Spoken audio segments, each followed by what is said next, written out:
तो one piece का chapter number 1112 आ चुका है और ये जो चैप्टर है बहुत ही ज्यादा तगड़ा होने वाला है और मैं इस चैप्टर को बहुत ही अच्छे से आप लोग को समझाने वाला हूँ। आखिर लूफी और गोसे की फाइट में क्या हुआ, अगले अंकल ने बॉनी के साथ क्या किया और सबसे ज्यादा मजेदार बात आखिर में मार्स ने किसको देखा, सब कुछ एकदम अच्छे से मैं आपको बताने वाला हूँ। तो चलो फिर शुरू करते हैं इंट्रो लगा के।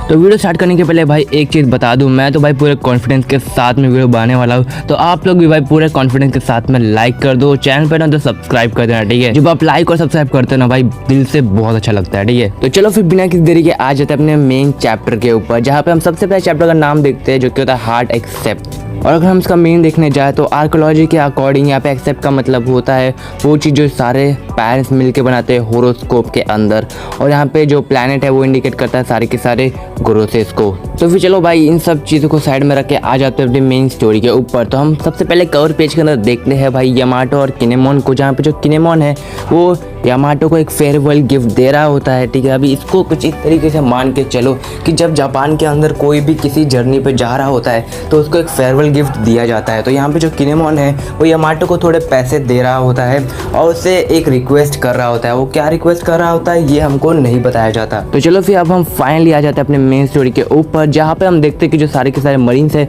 वो लोग रिपोर्ट कर रहे होते हैं कि जितने भी पैसिफिक स्टार्स हैं उन्होंने काम करना बंद कर दिया है। अब यहाँ पे हमको ये चीज़ नहीं बताई जाती कि इसको सैटर्न ने मारा है या फिर किसी और चीज़ ने मारा है, क्योंकि यहाँ पे जो मरीन्स होते हैं उनका सिर्फ एक ही काम होता है फिलहाल, वो होता है भाई स्ट्रॉ हेड्स को किसी भी तरीके से स्केप करने से रोकना, और उनका पूरा का पूरा ध्यान इसके स्ट्रॉ हेड्स पे ही होता है। अब यहाँ पे जो हमारे विनेस अंकल है वो यहाँ पे भाई वेगापंक से काफ़ी ज़्यादा नाराज़ होते हैं, क्योंकि जो वेगापंक था उसने अपना पूरा का पूरा कंट्रोल जो था एक बोनी के हाथ में दे दिया, और इस चीज़ से भाई वो बिल्कुल भी खुश नहीं था, क्योंकि इतना सारा पावर एक 12 साल के बच्चे को दे देना ये एक बेवकूफ़ी है, ठीक है। सारा का सारा पावर उस टकले को चाहिए भाई, इसी वजह से वो जो है वेगापंक से नाराज़ है। और फिर जो अगला सीन है वो जाता है काशी और ओइमो की तरफ, जहाँ पे ये लोग बात कर रहे होते हैं कि शायद वो जो बड़े फेलोज है वो आ चुके हैं, और यहाँ पे जो बड़े फेलोज है वो इंडिकेट कर रहे हैं पांचों के पांचों गोरेसेस को। और यहाँ पे जितने भी मरीन्स है वो अपना अलग ही लेवल का दिमाग लगाते हुए एक प्लान को बनाते हैं, जहाँ पे वो लोग ऑर्डर करते हैं कि एल्बाफ की जितने भी शिप्स है उनको डुबा दो ताकि कोई यहाँ से भाग ही ना पाए। उसके बाद जो सीन है वो शिफ्ट हो जाता है फ्रैंकी के ऊपर, जहाँ पे एक वाइस एडमिरल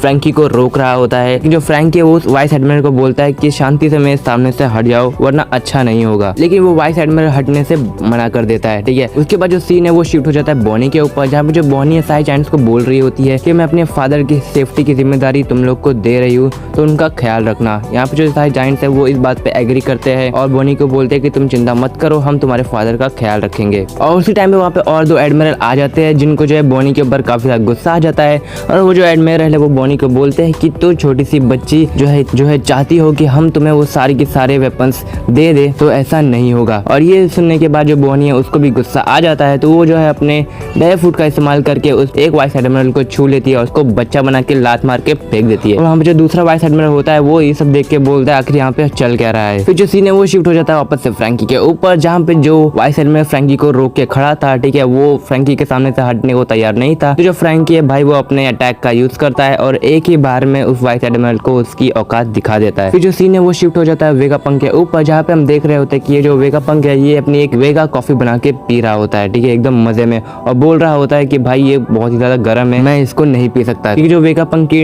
जीभ है वो काफी ज्यादा सेंसिटिव है, इसकी वजह से वो गर्म कॉफी नहीं पी सकता। तो यहाँ पे जो वेगापंक है वो भाई किसी कॉफी को ठंडा कैसे करे उसकी रेसिपी बताना स्टार्ट कर देता है। तभी जो पंक 4 है वो वेगापंक को साइड से बोलता है कि भाई सिर्फ 4 मिनट बचे हैं ब्रॉडकास्ट को आने में, ब्रॉडकास्ट को अनाउंस होने में, लेकिन भाई वेगापंक को इससे कोई फर्क नहीं पड़ता, वो अपना मस्त भाई कॉफी में लगा है। फिर हमको जो यॉक का सीन दिखाया जाता है, जहाँ पे हम देखते हैं कि भाई ये जो यॉक है ना भाई ये पूरी तरीके से मार्स की मदद कर रही होती है, जितनी भी वेगापंक की इन्फॉर्मेशन थी ना भाई वो सब कुछ मार्स को दे रही होती है। फिर जो यॉक है वो मार्स को लेके जाती है एक मॉनिटर रूम में, जहाँ पे जो मार्स है वो एक लेजर बीम फायर कर देता है उस मॉनिटर रूम के ऊपर, और यहाँ पे जो हमको 5 फिल्टर्स की जो है पावर को दिखाया जाता है कि जो मार्स है वो एक लेजर बीम को फायर कर सकता है, और जो लेजर बीम होती है भाई लिटरली बहुत ज्यादा स्ट्रॉन्ग होती है, क्योंकि एक ही लेजर बीम में जो पूरा पूरा मॉनिटर रूम होता है वो खत्म हो जाता है। उसके बाद जो यॉक है वो बोलती है कि आप रुक गया। फिर जो यॉक है वो बोलती है कि अगर मैं वेगापंक होती तो मैं जो ब्रॉडकास्ट का मेन सिस्टम है उसको कहीं और पे छुपा के रखती। उसके बाद जो पंक 1 है वो भाई वेगापंक को बोलते हैं कि आप बहुत कम टाइम बचा है ब्रॉडकास्ट को अनाउंस करने में, लेकिन भाई वेगापंक को इस सब तक घंटा फर्क नहीं पड़ता, वो भाई अपनी कॉफी में लगा पड़ा है। मतलब भाई वेगापंक जब तक कॉफी नहीं पी लेता ना वो बंदा कोई काम नहीं करेगा, उसको पहले कॉफी चाहिए। फिर यहाँ पे जो वेगापंक है वो उनको ये बोल रहा होता है कि वो अपनी हीटिंग पार्टिकल्स का यूज करके उस कॉफी को फटाक से ठंडा कर सकता है,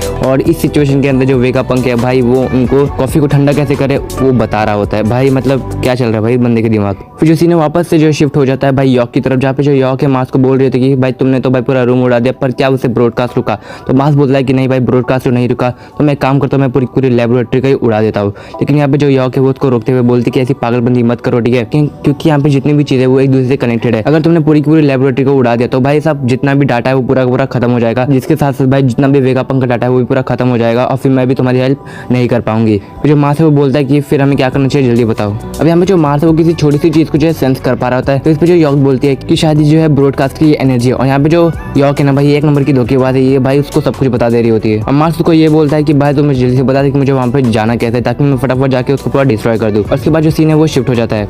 फिर जो सीन है वो शिफ्ट होकर आ जाता है CP0 के बंदे के ऊपर, जहाँ पे हम देखते हैं कि जो काकू है उसको वापस से होश आ चुका होता है। फिर जो शशि है वो काकू को बोलती कि अच्छा हो किसने तुम्हारे ऊपर ध्यान नहीं दिया। उसके बाद जो काकू है वो शशि को बोलता है कि तुम अब तक जिंदा कैसे हो, स्ट्रॉयड ने तुम्हें आखिर जिंदा कैसे छोड़ दिया, तुमने तो भाई सबको ही धोखा दिया है, तो आखिर तुम यहाँ पे कर क्या रही है, तुम्हें तो कब का यहाँ से चले जाना चाहिए था। फिर इस पे जो है फिर जो शशि है वो काकू को बोलती कि मेरा भी यहाँ पे एक काम बाकी है। और हम जो शशि है उसका फाइनल जॉब ये होता है कि जब स्ट्रॉयड यहाँ से स्केप कर रहे होंगे तो फिर जो शशि है वो फ्रंटियर डोम को शट डाउन कर देगी, ताकि जो स्ट्रॉयड से वो आराम से स्केप कर पाए। फिर जो सीन है वो शिफ्ट हो जाता है नामी और उसके ग्रुप के ऊपर, जहाँ पे जो नाम है बोल रही होती कि क्या मतलब कि जो साताशी है वो हमारे साथ नहीं आ सकती।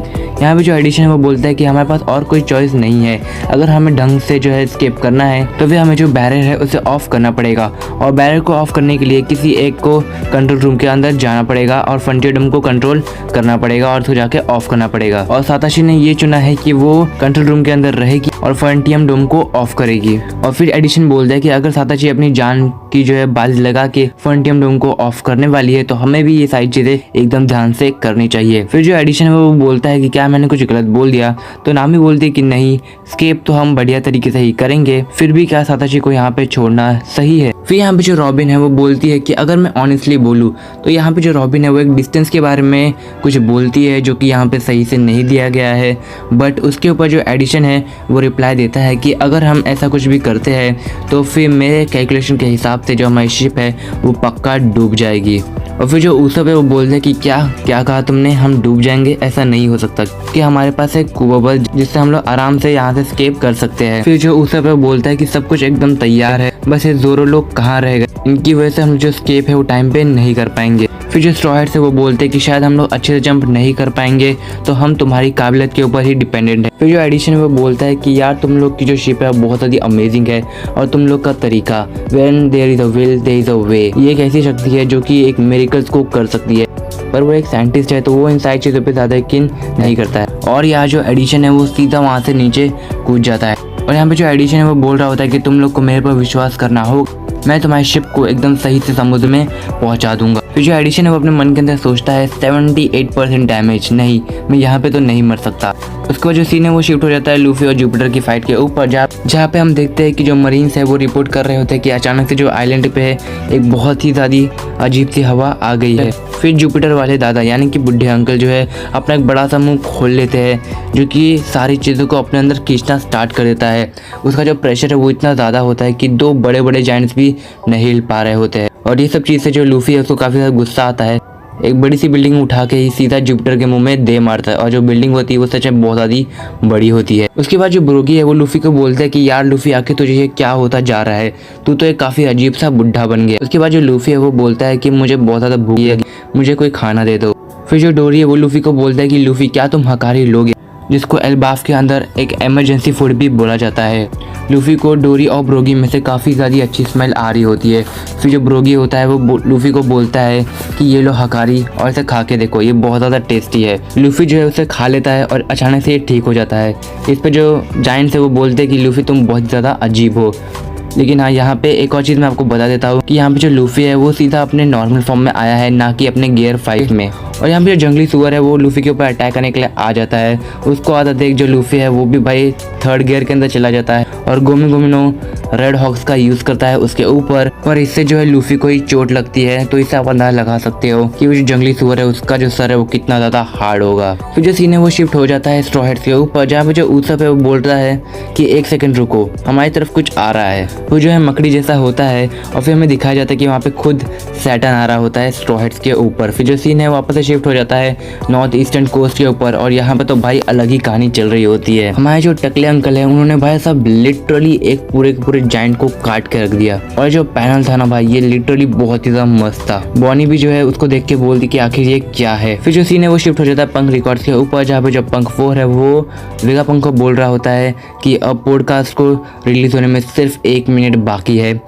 और फिर जो वेगापंक है वो बोलता है कि हाँ मुझे पता है भाई, अपना जो वेगापंक है वो तो मस्त अपना कॉफी में ही बिजी है, उसको घंटा फर्क नहीं पड़ता उसके आसपास में क्या चल रहा है। वापस जो सीन है वो शिफ्ट हो जाता है मार्स के ऊपर, और यहाँ पे हम देखते हैं कि जो मार्स है उसको पॉडकास्ट का मेन कनेक्शन मिल जाता है, और वो बोलता है कि वेगापंक तुम्हारी तो भाई किस्मत बहुत बेकार है। और वो खुश हो रहा होता है कि अब तो भाई सब कुछ खत्म हुआ। और जैसे वो अपना सर उठाता है उसके पीछे से भाई लिटरली बुलबुले आ रहे होते हैं, ठीक है, और वो एक काफी ज्यादा सीरियस फेस को देखता है, ठीक है। और इसी के साथ भाई मैं आप लोग का और ज़्यादा टाइम नहीं लूँगा, ठीक है, ये जो चैप्टर है ये खत्म हो जाता है, ठीक है। अगर आपको ये वीडियो पसंद आई है तो सब्सक्राइब कर देना, ठीक है। और वन पीस फैंस के लिए एक काफ़ी अच्छी गुड न्यूज़ है कि जो अगला हफ्ता है उसमें कोई भी ब्रेक नहीं है, तो अगले हफ्ते भी चैप्टर आएगा और भी ज़्यादा मज़ेदार फैंस के साथ में, ठीक है। तो चलो फिर मिलता हूँ मैं आपसे अगली वीडियो के अंदर, तब तक के लिए बाय बाय।